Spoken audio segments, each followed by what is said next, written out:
नमस्कार, आप देख रहे हैं DPS न्यूज़ हरियाणा। मैं हूं आपके साथ पूनम रानी। हम आए हुए हैं माया टोल टैक्स पर।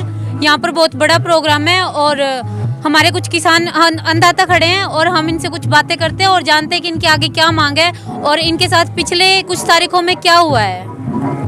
क्या आप हमें बताएंगे, जो आपको सुप्रीम कोर्ट ने जो तारीखें दी थी, 5 तारीख की जो मीटिंग थी, 8 की जो थी और वो कैंसिल हो गई, उसमें आप क्या कहना चाहते हैं? वो क्या हुआ आपको उसे? हमारे को ये है कि सरकार हमारी सुन ही नहीं रही, ना कोर्ट की सुन रही। हमारे संज्ञान से तो ऐसा लग रहा है। हम चाहते हैं कि हमें MSP की पक्की गारंटी मिले और तीनों जो काले कानून है जो किसानों के लिए एक आत्महत्या जैसे हैं, वो सभी वापस होने चाहिए। जो 8 तारीख को आपकी मीटिंग थी, उसमें क्या हुआ? उसमें सरकार ने कुछ नहीं सुनी हमारी। क्या किसानों की कोई भी बात सुनवाई ही नहीं करना चाहते हो? तो आपको क्या लगता है, जो सुप्रीम कोर्ट ने जो 11 तारीख दी थी आपको, क्या सुप्रीम कोर्ट उस बारे में आपकी कोई सुनवाई करेगा? हमें तो आस है कि हम सुप्रीम कोर्ट कुछ अच्छा रिजल्ट दे, किसानों के हक में कुछ अच्छी बात रखे हमारे पक्ष में, ताकि समाधान हो सके। विश्व का सबसे बड़ा आंदोलन है किसानों का। या पहले हुआ था 1907 में, सरदार अजीत सिंह और किशन सिंह सरदार, जो भगत सिंह के पिता और चाचा थे, उनके अंडर में या उनके नेतृत्व में तब आंदोलन हुआ था। उसके बाद सबसे बड़ा आंदोलन है। आपको लगता है कि आपकी जो 11 तारीख दी हुई है सुप्रीम कोर्ट ने, क्या उसमें कोई सुनवाई होगी? हमें सुप्रीम कोर्ट से कोई आस नहीं है। सुप्रीम कोर्ट सरकार के ही कहने से ही चलती है, हमें कोई उम्मीद नहीं है। आपको नहीं लगता सुप्रीम कोर्ट कोई सुनवाई? बिल्कुल भी नहीं लगता। सुप्रीम कोर्ट सरकार की है, जो सरकार का ही वही होगा। और जो आपकी 15 तारीख है, उसमें आपके साथ क्या होगा? आपको लगता है कुछ है कोई उम्मीद? कुछ नहीं, सरकार की नीयत बहुत खराब है। हमें नहीं लगता वे सरकार हमारी मांग मानेगी, लेकिन हम भी अपनी मांग पे अडिग है, मनवा कर ही रहेंगे, चाहे कितना लंबा टाइम तक आंदोलन करना पड़े। आपको जो इतनी मीटिंग की तारीख मिल चुकी है, किसी भी तारीख में किसानों की कोई सुनवाई नहीं हुई, तो आप लोग क्या करेंगे? कैसे मनाएंगे सरकार को? हम अभी 26 जनवरी को हम जाएंगे, अपना तिरंगा झंडा फहराएंगे किसान जाके न। आपको लगता है कि सरकार आपकी डिमांडों को मान लेगी? नहीं मानेगी। नहीं मानेगी? नहीं तो मानेगी। आप लोग क्या करेंगे? हम 26 तारीख को दिल्ली में जाकर तिरंगा झंडा फहराएंगे और सभी ट्रैक्टर लेकर वहाँ पहुँचेंगे। जी, आपको लगता है सरकार क्या करेगी? सरकार करती तो कर देती। अभी हम अपने फौजी भाइयों को फोन करने वाले हैं। आखिरी हद होगी है इस मोदी की। इस मोदी ने इतना अत्याचार कर रखा है, ये तो किंग जोंग बन गया है उत्तर कोरिया वाला।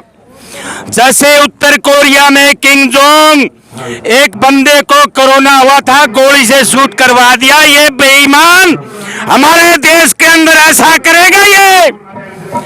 हम पश्चिम बंगाल में जाने वाले हैं सभी आदमी जो बैठे हैं, कहीं ये चक्कर में हो कि मेरी सरकार आ जाएगी। इतना तंग हो गया ये देश। हमारे फौजी भाइयों को हम बताएंगे, आराम से बैठ जाओ, पाकिस्तान को घुसने दो। ये बेईमान गुलाम कराएगा हमारे देश को। इतना परेशान हो गया है। अरे जो पेट का अन्न देने वाला इतना परेशान, इस बेईमान को ये नहीं समझ में आ रही कि तू कर क्या रहा है। तू इतना अत्याचार इस बेईमान सरकार में अमित और मोदी के अदारा कोई बनने वाला नहीं है। सभी पैसे बहुत इकट्ठे हो रहे हैं। इन बेईमानों को गांव में मत घुसने देना मेरे भाइयों। भाजपा के नाम से, भाजपा के नाम से अगर गांव में भाजपा के नाम से अगर घुस जाता है, उसको थप्पड़ मार मार के गांव से निकाल देना, ये हमारा एक इरादा हो गया है। इतना बेईमान आदमी ये अत्याचार करेगा, अत्याचार देश के अंदर बहुत कुछ आता है। मैं खुद फौजी आदमी हूं। सबसे पहले फौजी आदमी के पैसे खोसे। एक सिपाही का 800 रुपया पिछली जनवरी से खोस लिया। अगर सिपाही का खोस लिया, सेंटर में डीए नहीं मिलेगा तो स्टेट कहां से देगी? कितने कर्मचारी है हमारे एक हरियाणा के अंदर? 3.5 लाख है जो पेंशन लेते हैं। सबसे पहले उनके साथ अत्याचार किया जनवरी के अंदर और जुलाई तक उसका कोई जिक्र नहीं है। कितना पैसा हो गया, कहां लेके जाएगा उस पैसे को ये बेईमान? मालूम नहीं आप लोगों को? हमको पता है ये नहीं झुकेगा, ये इंतजार में है। इसको वादा करो 1 हफ्ते का टाइम, मुकाबला जब तक पुलिस का वगैरह का खून नहीं बचेगा इतने इसके समझ में नहीं आएगी। और उस पुलिस को बता दो 1 हफ्ते का समय है, फिर आप हमारे को किसी प्रकार का ये मत कह देना कि किसान ने ये किया। इस इंतजार में है, ये अत्याचार करवाएगा, ये कितना सहन करेंगे हम। वो बेईमान बोलता है ये पिकनिक मनाते हैं, क्या हमारे पास पैसा नहीं है जो कि हम भाइयों को खिला सके चाय पकौड़ा? पिकनिक बोलता है इसको। जमींदार को क्या ये मजदूर बनाना चाहता है? सभी को देश में बता देता हूँ, सभी को मजदूर देखना चाहता है। ये इतना गंदा है। हमारे पास भी बहुत बड़े बड़े अफसर हैं, किसान के बेटे, वकील भी हैं, जज भी है, पैसा बहुत है किसान के पास। ये इस चक्कर में है कि पूरा देश मजदूर बन जाए और मेरा हाथ पैर जोड़ता रहे, इसकी ये प्लान मैं बता देता हूँ। बेईमान, बेईमान का नाम मत लिया करो। इस हरामजादे का नाम लेकर मुर्दाबाद भी मत बोलो, चाहे ना नहीं मत लो इस आदमी का।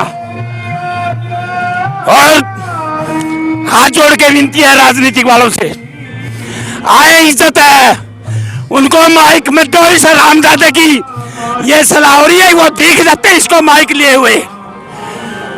हाथ जोड़ से विनती है, राजनीतिक भाई जो है आराम से बैठो, आओ, इज्जत है, लेकिन माइक लेकर के मत बोलो।